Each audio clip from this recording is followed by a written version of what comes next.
a better, shorter version of Blood over Brighthaven.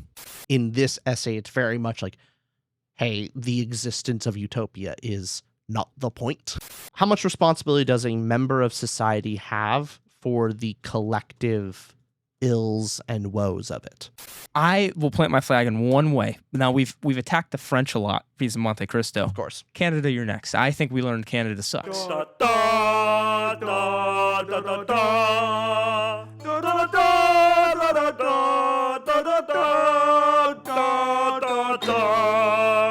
Hello, everybody, and welcome back to another Ramble episode. I'm one of your hosts, Austin. I'm your other host, Richard. We are doing an essay discussion breakdown today.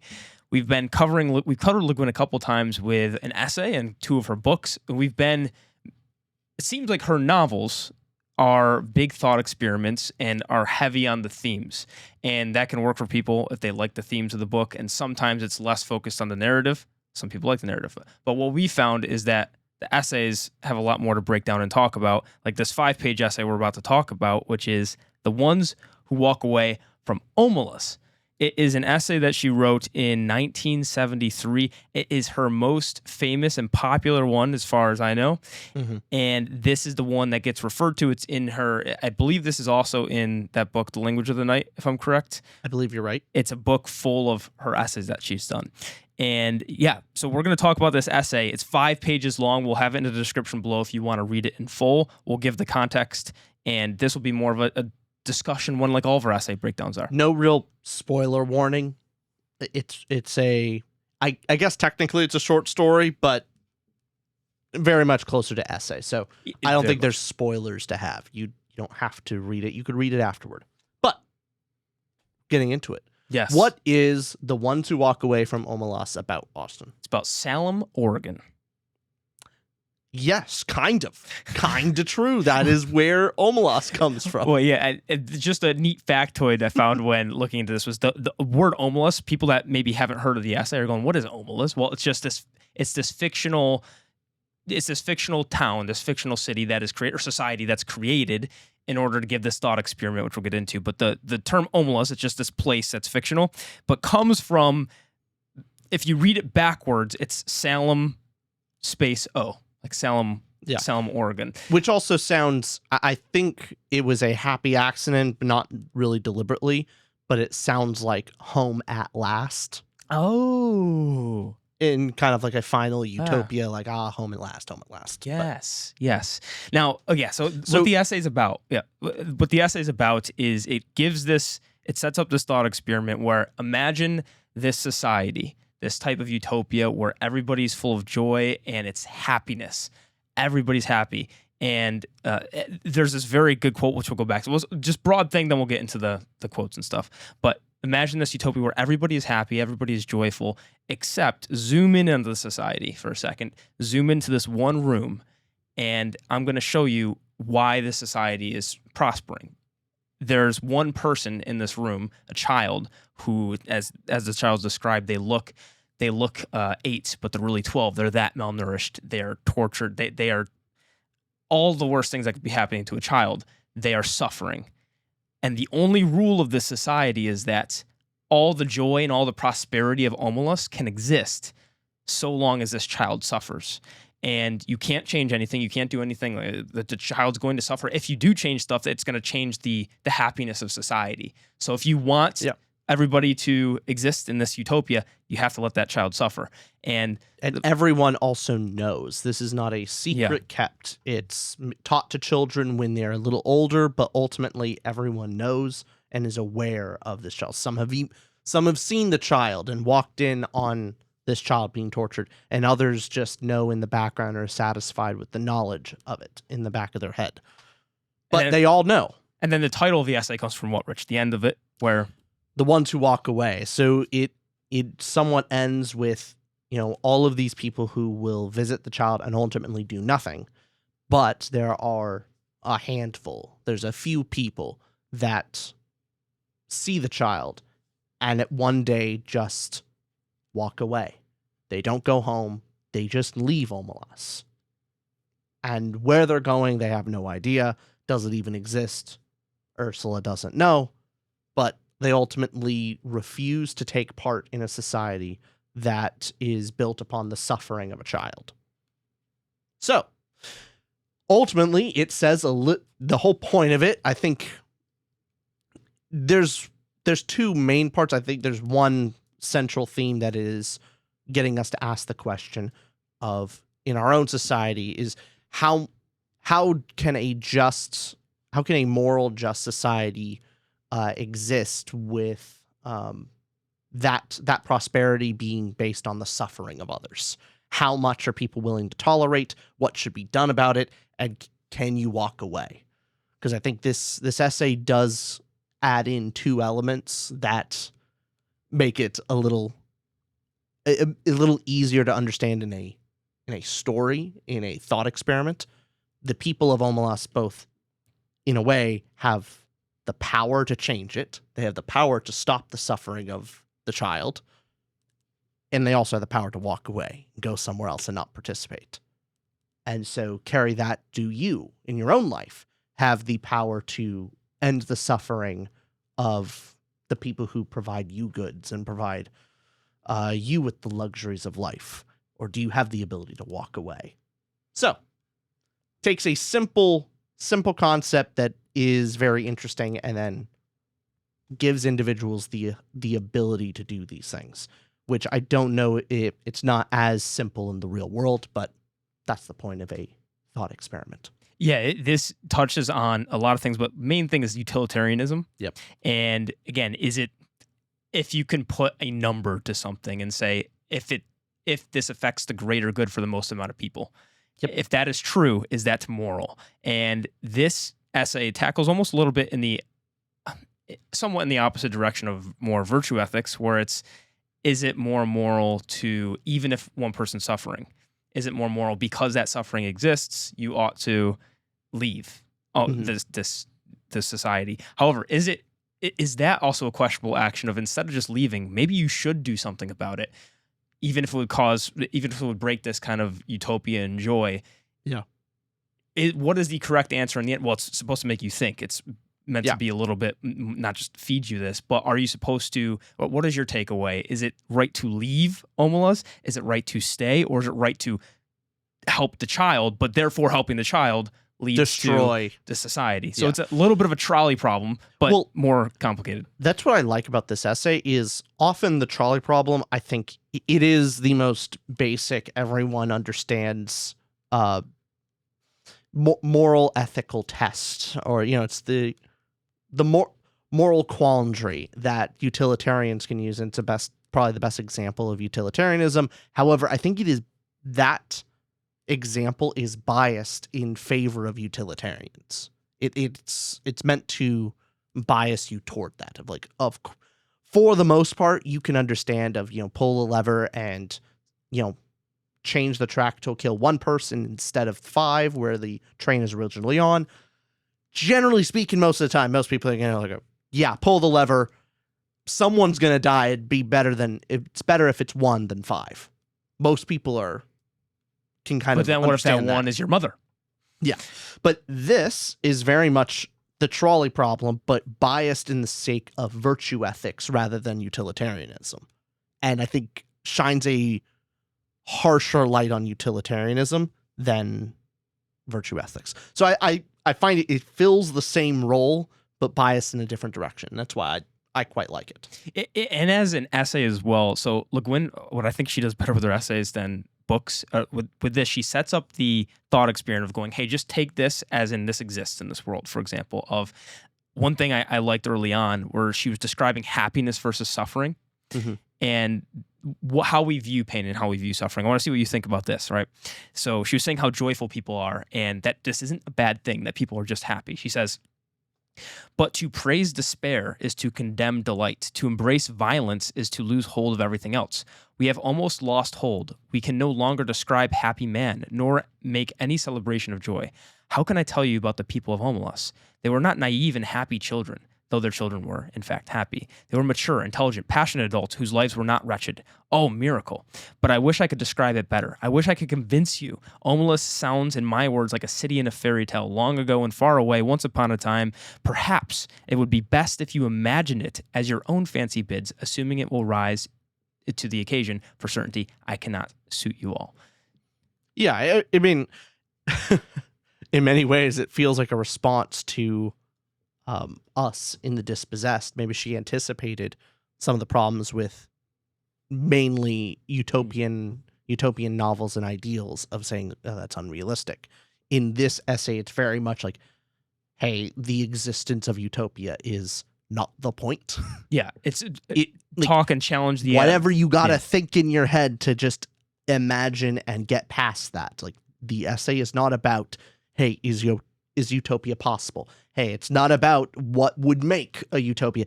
It's not about that. It's just imagine a place, the ultimate happiness, however they have to get there, which is interesting. Like, that's the premise you have to accept, move on. Yeah. From there, now we talk about what is that worth? What is the cost? And what are people willing to tolerate? And so, what did you think about this too? Because this is the quote right before that in the essay where it's talking about pain. Right? Mm-hmm. It says, the trouble is that we have a bad habit encouraged by pedants and sophisticates, sorry if I'm saying that wrong, of considering happiness as something rather stupid. Only pain is intellectual, only evil interesting. Essentially what she's saying there is, like, hey, we have this tendency to go pain, suffering, that kind of stuff is what is on the tortured artist. We had an episode on this where we were talking about, do you need to be depressed to write? Is the tortured artist a thing? We see that so often. Van Gogh, was he so tortured that that's how he made this compelling art? She's saying, she's talking about that and saying, is pain, do you have to be that tortured artist? Is pain and suffering such a virtue? Or more interesting, more compelling to be the tortured artist? I could sympathize with Le Guin here. I think there is a tendency in many artists, and I mean, I guess just people in general, to put pain and suffering on a pedestal, where ultimately it's an important aspect of the human condition, because everyone suffers in a different type of way, and like, it's a part of life. So it is important to talk about. It's a great piece of art, and it's a way that human beings can sympathize with each other over shared experiences. Perfectly valid. Like, it's not like you should ignore suffering and pain in the human experience. But yeah, happiness is not silly. Happiness is not frivolous. It is equally valuable. To know suffering is to know happiness, and you need both to understand each other. I don't know. It's like a roller coaster ride. If the peaks and valleys is what life is all about. So if you are very happy, it is often because it is in comparison to that you do know sadness, and you know things can be worse, and what's part of what makes you happy.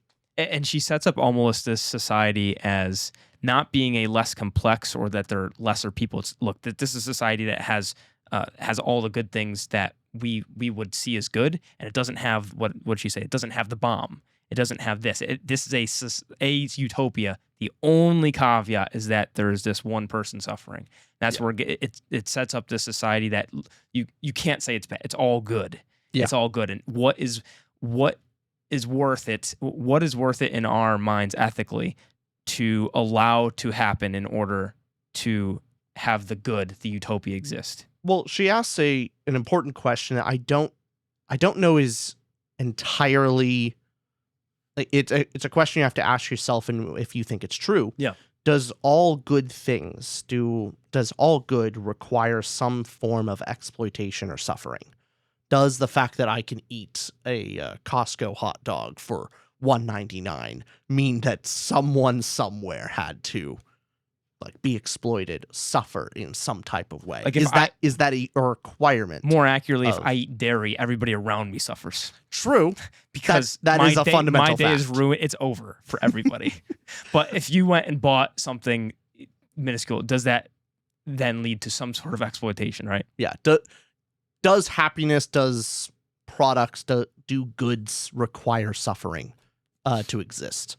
And personally, I don't think that's universally true, but it also depends on your definition of specifically exploitation. I think suffering is a lot easier of that blood diamond. Yeah, that's pretty, that's not exploitation. That's just pure suffering. Has blood in it. Like blood in it. Like those are a little clear. It's a different thing of like where you're getting into the weeds is like, okay, well, due to economies of scale for this one item, this person was probably paid less than they maybe deserve. And it's like, okay, that's exploitation, but is that suffering? I don't know. The opposite extreme would be like, how stuff. dare you fucking buy that apple at the farmer's market from Dave? You exploited Dave. Going, well, it was a farmer's market. I bought that. I wanted something organic. And then you start freaking out. Like, can I buy apples? So Gwen does a great job with, I think at least acknowledging it, and then like the details are not important of like this society could have technology. It could have things like central heating, the subway, which I thought was interesting because I think like the history of train tunnels has a lot of suffering in it. But moving on from that point, but like it wouldn't have helicopters or the stock market. And so like there are some things that cause suffering and exploitation. There are other things that are just good for everybody, both the producer and the consumer. So I think that's a question you kind of have to ask yourself, and us as a society have to, and we get to determine the rules around things. Hey, that thing causes too much suffering to be produced. Ban it, or either don't ban it and let people decide. That's not for this discussion. Well, what you're saying there with all the things she says that exist in society, she talks in general about religion, drugs and alcohol, war, other things too. With war, for example, war doesn't exist. It's their sense of victory, surely. I'm quoting Le Guin here. The sense of victory, surely, the celebration of courage. But as we did without clergy, let us do without soldiers. The joy built upon successful slaughter is not the right kind of joy. It will not do. It is fearful and it is trivial. I guess she explained that because in the previous couple paragraphs, she was talking about religion and drugs and alcohol. Now, for example, with drugs and alcohol, she says that one thing I know there is none of in Omelas is guilt. But what else should there be? I thought at first there were no drugs, but that is puritanical. For those who like it, the faint, insistent sweetness of Druse may perfume the ways of the city. Druse, which first brings a great lightness and brilliance in the minds and limbs, and after some hours a dreamy languor, and wonderful visions at last of the very arcane and inmost secrets of the universe, as well as exciting the pleasure of sex beyond all belief, and it is not habit-forming. For the modest tastes, I think there ought to be beer. What else belongs in this joyous city? Da-da-da. Yeah, I mean, it is... It's just kind of going over these. I find this section fun in mainly going over the standard complaints of utopianism ideas and ultimately trivializing it. Going like, Le Guin's just kind of going, hey, look, people focus too much on a utilitarian frame and idea. Like, okay, like whatever, get over it. Get over like trying to create it and actually make a structure of it. She basically says that there's the right amount of alcohol and stuff. And like, hey, the right amount to drugs be does all the utopia. good stuff without any of the actual side effects, which is the reason why people are like, hey, don't do drugs. It's not about like, drugs can make you feel great, but also look at all these negative things that happen to you. That is why. Erase the negatives. Like, it doesn't exist in Omelas. Yeah. Right. What's your thoughts on the elimination of guilt? That guilt is a requirement. I was not going to ask you that. Dang. Okay. Took it away from you. Yes, because the whole thing about guilt, like guilt doesn't exist. I'm just that whole portion of what does Le Guin set this utopia society as being. I'm just setting, okay, whatever the society is good in my. The thought experiment is that we all just should say, okay, this is the society we would all see as ideal. So the nuances of like, hey, is guilt like a necessary thing because guilt is a function rather than an actual good. Yeah, I know what Le Guin's saying in the term of like guilt about like guilt can be bad. There's bad kinds of guilt and there's good kinds of guilt. Like for example, if I punched you and later I feel guilty, that would be a good human emotion for me to go, oh, exceptions but with that. But that would be good for me to be guilty later and then go, man, I really shouldn't have done that. That hurt the other person. Yeah, in the room because guilt is you feel social, but in a utopia, she's talking about this utopia where people don't even act in a way that would cause guilt. It's not that guilt, like people are doing awful things and don't feel guilty for it. That's a psychopath. It's that violence doesn't exist. Guilt literally has no purpose and doesn't occur because there's no reason to cause it. So that's I think the point she's making of the end result of a utopia is there is no guilt. Well, even the question that makes sense to me of like, okay, fine. I understand that being like, if there's friction between people, there is often going to be guilt. That I like the setup of this because it's, again, assume that all these things that we're asking questions about. Oh, what about guilt? What about drugs, alcohol? All these kind of utopian ideals. Then she goes and asks, well, reader, do you believe? Do you accept the festival, the city, the joy? By the way, I should mention this is all happening during a festival in Omelas. Do you accept the festival, the city, the joy? No? Then let me describe one more thing. Like, she sets up all these things and going, wait, you probably still don't believe me that this is possible. I set up this, how can you have no guilt and no violence and the perfect amount of alcohol, all these things that are so perfect? Well, does this make it more believable if I now zoom in and show you that this suffering exists? Because is it more natural for us to think that only these good things can exist? Only a society like this utopia can only exist if there is suffering, if there is still pain around. And then the question being asked at the end with leaving Omelas is, well, those people that are leaving Omelas, they don't know if there's something greater out there. They don't know if, who knows? The question is it more possible to get a more perfect society where 99.99999% of people are happy and just that one person suffering? Is there a society where 100% of things are utopia? The people that leave Omelas don't know, but they feel like they know what they're searching for something, though. Is it? But it's begging the question. It's the nature of virtue ethics of it's not about the end results that matter the most. It's about the means, and that yes, even it is better to live in a society with, imperfect ends, but people are actually acting in virtuous means, and that is more important. And so I think that's the point, is that even if you could have paradise and only have one child suffer, some people would still walk away. And now you take yourself back. Would you walk away from Omelas? And in your own society of, we live in both not a utopia, so not ultimate good, and there's more than one child suffering in the world today. And so it's on both ends. It's worse. It's maybe easier to walk away. You're not walking away from paradise. You're walking away from imperfect reality. And you're objecting to not just the suffering of one child, but the suffering of millions. So I think that's the thought it's supposed to provoke and bring out of you. Now, what do you think you would do in this scenario? Like, would you walk away from Omelas, and do you think walking away in our own society is even possible? In the thought experiment here, okay, let me be realistic about it. What would if I was literally an Omelasian, that's the term we're using. If I was literally one of them, I think it would be difficult for anybody to leave. That's what makes the person who leaves here seen as, hey, this person leaving, look at this possibly noble decision they're making. Again, should they? A very risky and brave decision. Yeah, it is. They're giving up their utopia to search for something greater. Now, realistically, what would happen? Most people, hey, in practice, in the real world, if this is an analog to the real world, do we give up our luxuries, give up our comfort in order to potentially have a world where maybe we're less comfortable, but the society in general is better? That seems to be part of the question here. Yeah. And I mean, in practice, I don't, like, I'm not leaving my house. I'm not, apartment. I'm not selling my car.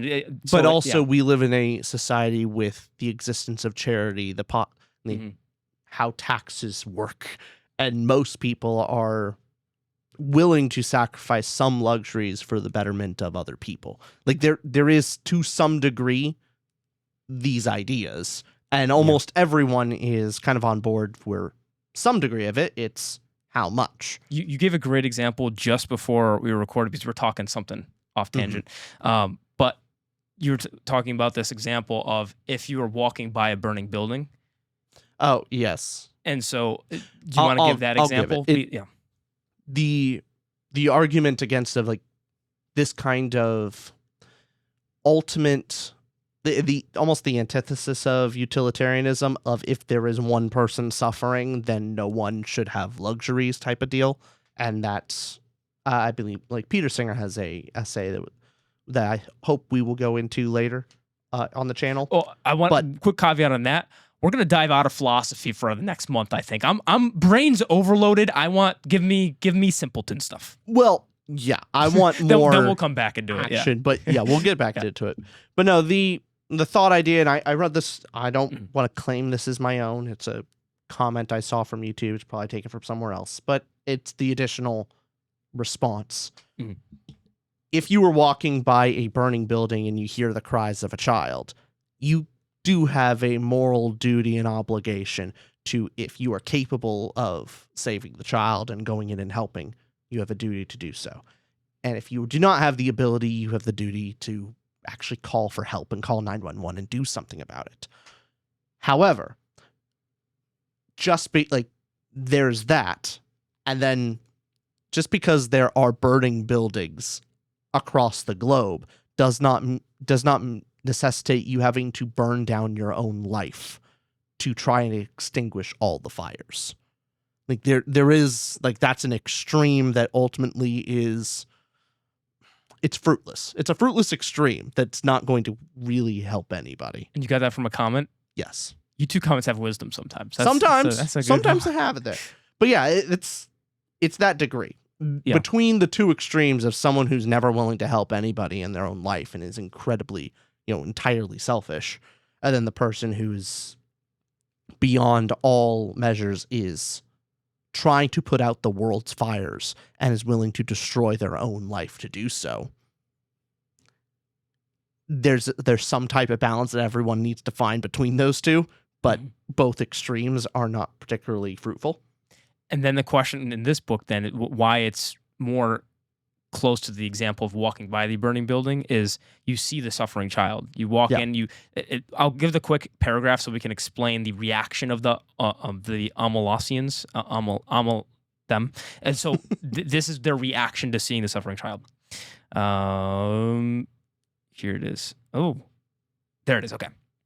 It is too degraded and imbecile to know any real joy. It has been afraid, talking about the child, it has been afraid too long ever to be free of fear. Its habits are too uncouth for it to respond to humane treatment. Indeed, after so long, it would probably be wretched without walls about it to protect it, and darkness for its eyes and its own excrement to sit in. Their tears at the bitter injustice dry when they begin to perceive the terrible justice of reality and to accept it.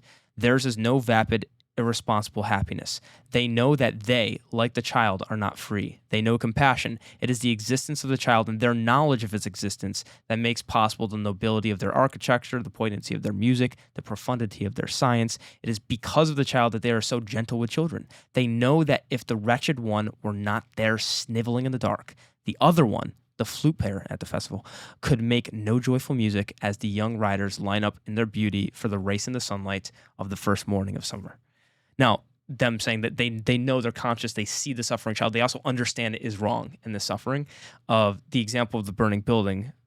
So if you walk by and see this child suffering, it automatically gives you more of a moral obligation to do something that is right there, that you have actionable steps to do something about it. And I think that does come down to it is power. Is how much power do you have to affect change? And that how much responsibility, and this is a question I think maybe the essay doesn't intend to act, but it kind of does.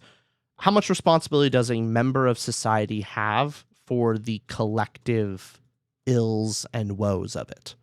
So how much does an individual have responsibility for the collective?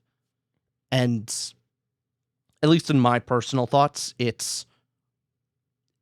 we have a duty of responsibility of moving from ourselves outward, and that the closer to the inner circle of ourselves is where we have more responsibility. Ultimately, I have most responsibility. I am most responsible for myself.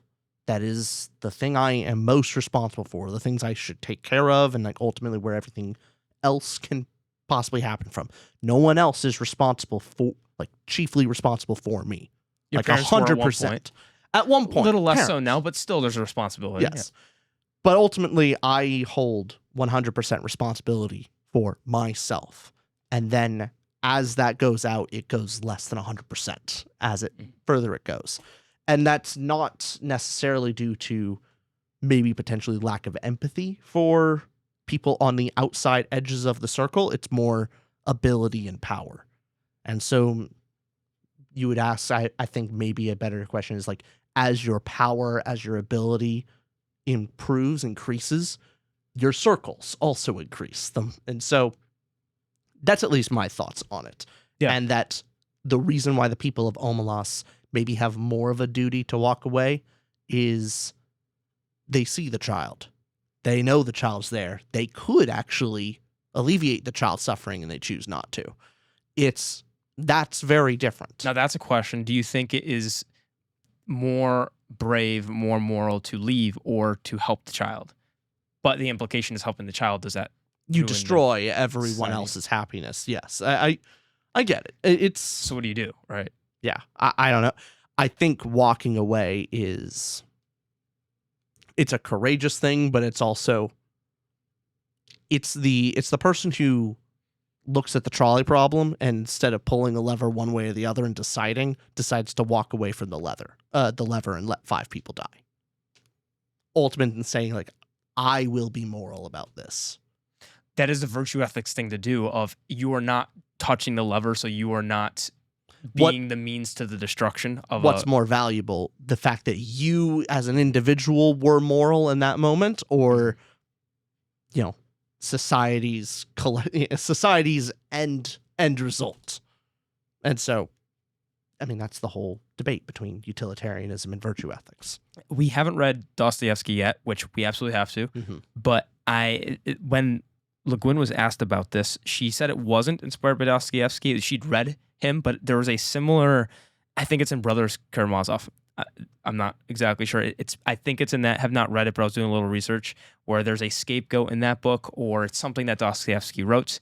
People in the comments can correct me, but she was saying that she didn't exactly get it from him because it wasn't the thing that caught her mind. She got this idea more from William James, who wrote The Moral Philosopher and The Moral Life. But just to say that this kind of thought experiment she's talking about is something where there is a scapegoat, which is that suffering child that's been talked about before. And I think in Dostoevsky's case, again, not 100% sure, but it was more like Jesus' suffering was a core tenet to it. And I haven't read it yet, so I don't want to get all into something I haven't read. But this whole thought experiment, did it bring up any Christian themes for you or opposite in whichever direction of one person suffering for the world's?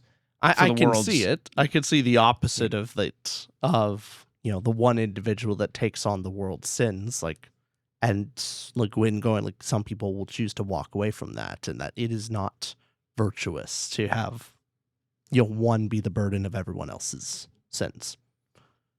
I understand that. I guess you could take it that way if a Christian wanted to take this as an anti-Christian question that you're supposed to ponder. I don't necessarily think so, but what do you think? I didn't think that myself. When I was looking into it, I saw that was, and then I went immediately like, oh, that makes sense. That is whether intentional or not, like, okay, I can see the example of one person completely suffering for all of society, and this being thematically similar to Jesus. And then that's the question of it, whether she's commenting on that or not. This whole essay to me is, again, it's not. I don't have the answers to it. She's just provoking the questions of, here's something to think about. Think about this. It's also, is this correct? It's not a bad question for everyone to kind of ask themselves of, like, where do the things in my life come from? It's a good thing to, the people that believe that all of their success comes from themselves. Like, oh, I'm a self-made person. I'm the reason I got here. I built myself up from nothing, and I got myself here by myself. Those kind of people, ultimately, like, there's an arrogance and ego to it of, you should realize how much other people have contributed to your success in life. And it's an important question of like, even when you're consuming things of, hey, what was required for me to eat an apple in my From the nicely farmer's cooled market apartment now. We were having that moment of I was ordering something on Amazon. This was yesterday. This was literally yesterday. My cat was, pissing on my couch, and it literally went through a whole bottle of this special cleaner. And I'm like, shit, I need to order this thing. And don't talk bad about Fig. Not on the channel. I will. Not acceptable. Little piece of shit sometimes. Oh, is that Coop? Go at him. What is that? What? He's a little furball. Anyway, so I went online, found like a big jug of it that I know I'm gonna need. Of piss? The cleaner. Okay. Like a gallon of this cleaner. I was still thinking piss. Sorry. Like, why would you get a gallon of... Anyway, yeah. I put in, and I was going out to order it, and by default, not as an option for extra money, default, same day shipping. It was 5 p.m. in the afternoon. And it was there at like 8 or 9 p.m. that same night. And that was the default. No extra charge for this like for, basically pet pee odor cleaner and a black light so I could actually search my carpet areas. And I got that within same day shipping. And I just had to think to myself of, something's wrong here. That's too efficient. That's too efficient. Someone had to suffer somewhere. Bezos has to be behind this somehow. Someone is on their 15-hour shift for this to work. I refuse to believe that this was done completely without any suffering or exploitation. Something had to happen.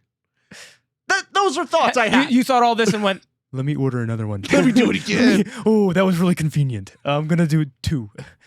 But no, it's a moment. But that is something important to reflect on and realize, like, to what degree are you willing to deprive yourself of goods and luxuries for the betterment of others and all that stuff.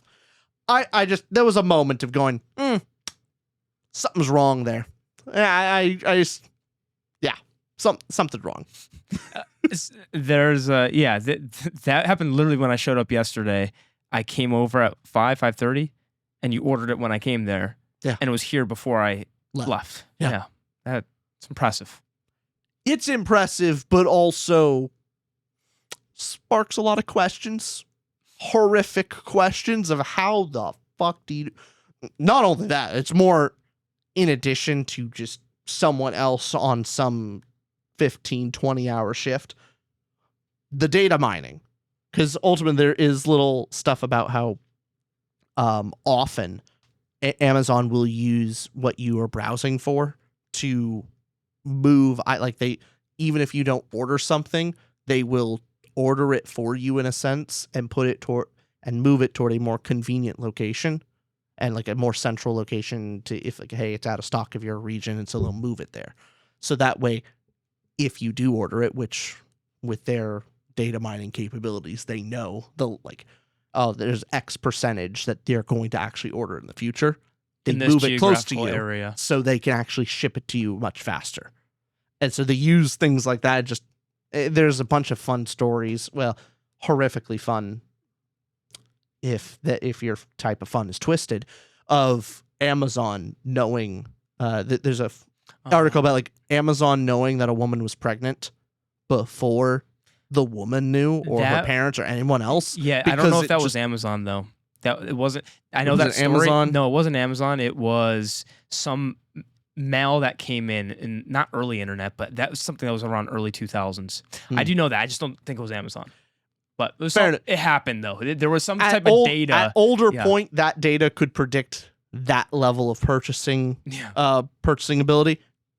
Amazon is greater at board. They know everything. They know what you will buy before you buy it. Basically, they knew that whichever company that was data, I don't know the exact story, but they knew that this woman was pregnant before she did because she was looking up symptoms of she was feeling nauseating or I don't things even think related it was that. to. It wasn't that? No, because she purchased things that like sweet goods, like all basically just correlated purchases and things that she was looking up to other people that were pregnant. Got it. And like it was a simple ordering things that is like, oh, hey, well, people that bought this also bought this. Yeah, it was basically that simple, but it wasn't as like, oh, they were, woman looking up sick in the morning, or period is late, and they go, oh, of course, well, maybe she's pregnant.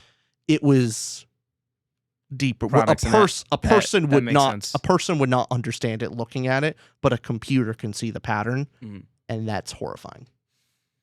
And that was I want to say that happened in like 1903, so it's gotten worse since then. Wow. Yeah, basically. Yeah, I do think the date was early 2000s. I think, but I can't remember exactly.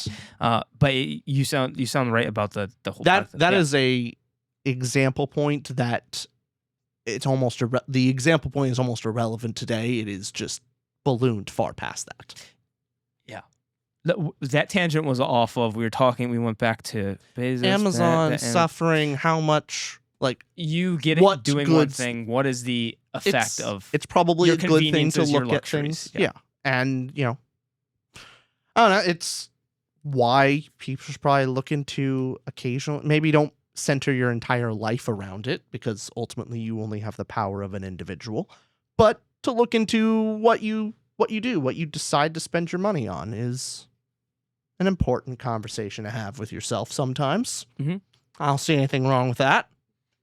Now, with all of that said, what did the essay and this presentation, how it made you think? What did you think about the essay? Because this is our fourth Le Guin thing we've read, right? So what's your takeaways on this compared to what you've read of her before? Ultimately, I really do like it. I think it's a better shorter version of Blood Over Brighthaven, ultimately, which is not a Le Guin book, but point still standing. I liked it for the antithesis of, not the antithesis, but the mirror image of the trolley problem. And even though these are things I've thought of before, it's not anything groundbreaking.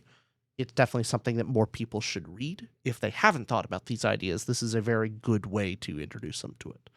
It's a more personal way, and especially told through a short story, you can connect with it rather than just giving someone a moral conundrum. Yeah, it kind of sets up, hey, your little narrative, let me feed you, and so you can believe in this.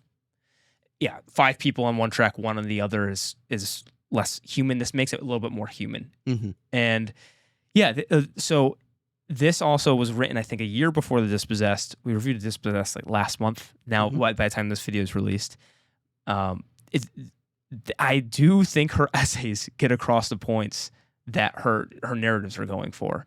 So one of the major points of The Dispossessed, very light stuff, that's just thematic stuff if you haven't read it, but one of the points is looking at the society of AIO and seeing that, hey, there's a lot of people that are wealthy and they live off the bounties of a lot of suffering beneath them, this inequality that exists. And that's kind of projecting this larger problem of how much inequality do you need for it to be unacceptable? Is even just one person bad enough? Now in this society in The Dispossessed, it's a lot on the bottom, a lot suffering. So it's what is the scale to when you should leave the society and want change? You also bring up questions: is all inequality exploitation, or does wealth itself require some type of exploitation? Does it mean and I think in The Dispossessed, it's assumingly yes. Of inequality inherently means the exploitation of another, and that's a zero-sum game. Profiteerians, and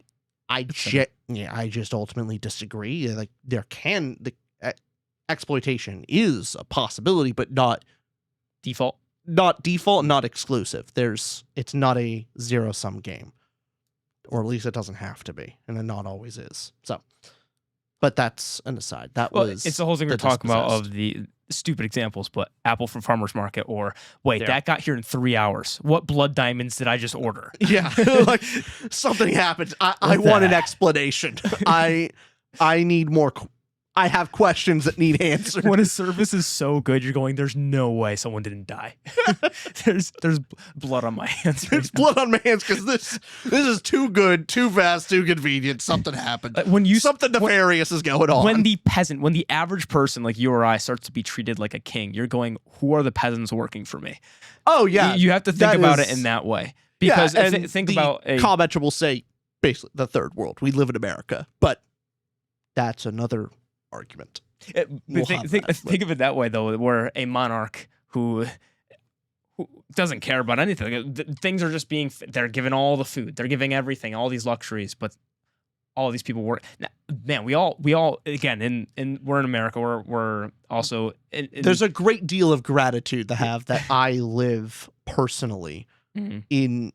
I live a better life than kings did 100 years ago. So I mean, it's. Hell, even 50 years ago, I live better than most people. Like the wealthiest of wealthy lived 50 years ago.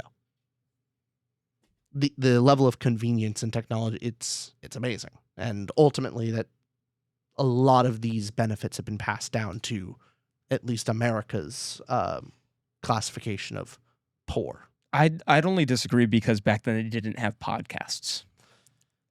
They were better.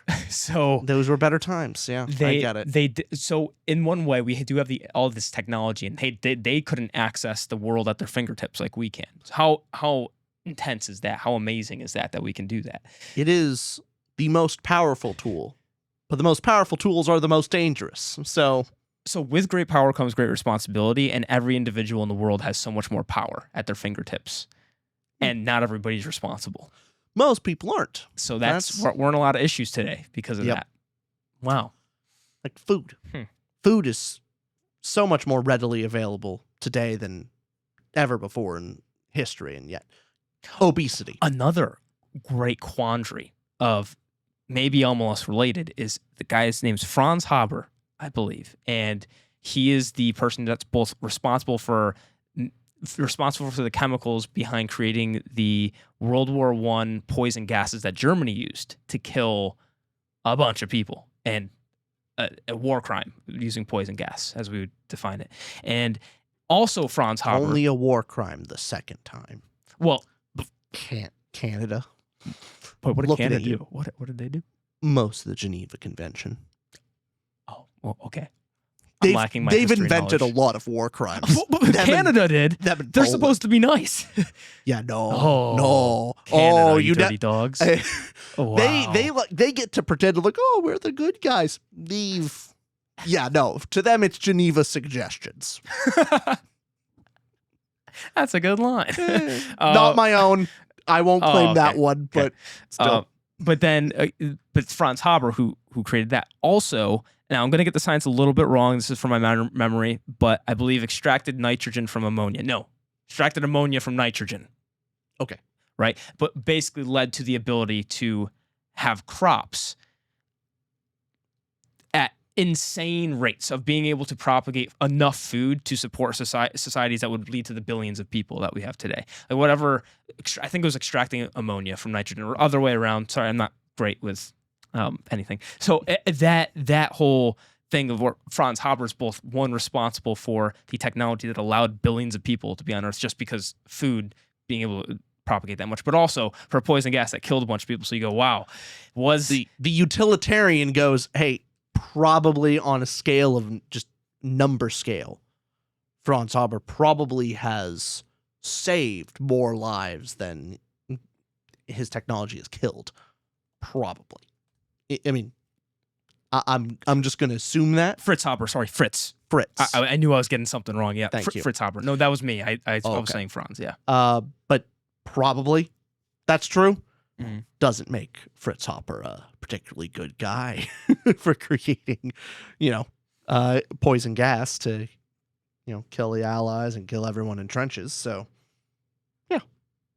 What did we learn? I wouldn't say he's a pretty stellar guy. I would not. I would not plant my flag there. I will plant my flag in one way. Now we've attacked the French a lot vis-a Monte Cristo. Of course. Canada, you're next. I think we learned Canada sucks.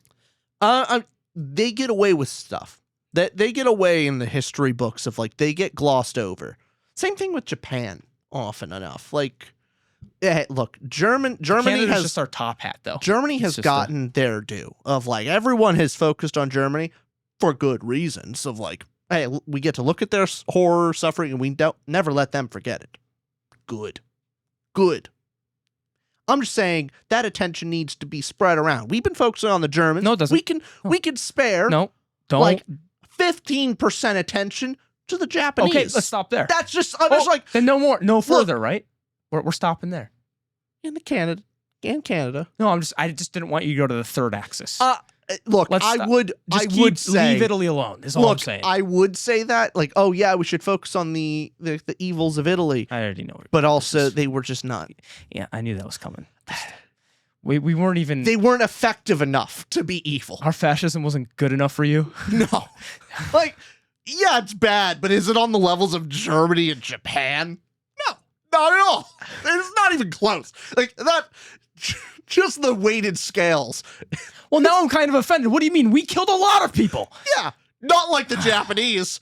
Like you were to say, the Japanese did such horrific things that often the Nazis were horrified and heard news of it. Yes, I do know this. I do. My God, the baby murders is just insane. They invented new ways, but Italy, like we did a lot of war crimes. Look at us go. We did. Oh, what should I root for? I don't even know the war crimes that Italy has committed. That's so sad. I don't even know. We couldn't even do evil right. I know. What the hell's wrong with them? That's probably a very short history book. God damn. Wow. All right. I love how other people have like competition to see like who's better, and we're just like, who's worse? Who's the most evil? Like, yeah, everyone's kind of sucks. Who's the most? It's worse to be like insignificant. If you're going to be in a war, at least be the bad guy, not the worst of the bad. You know, the Canadians, they're just killing it. The fact that they can, basically define so many of our war crimes and yet still get to be one of the good guys and just be like, I'm just going to take your word for this. I didn't know that. I'll show you a list. It's fun. It's fun to look at. You get to look at them differently afterward. Okay. I had no idea. Okay. Well, this is the essay, The Ones Who Walk Away from Omelas. Your takeaway, you liked it overall? I liked it. This is a good one. Yeah. Use this instead of the trolley problem. Instead of the dispossessed. Also that. No, there's more to the dispossessed. It's just, I really do think Le Guin is just an essayist who's like, let me make a narrative as well. That's more focused on she makes long essays in books. Yeah. Oh, well. All right. All right. Bye, everyone. Bye, everyone. See you next episode.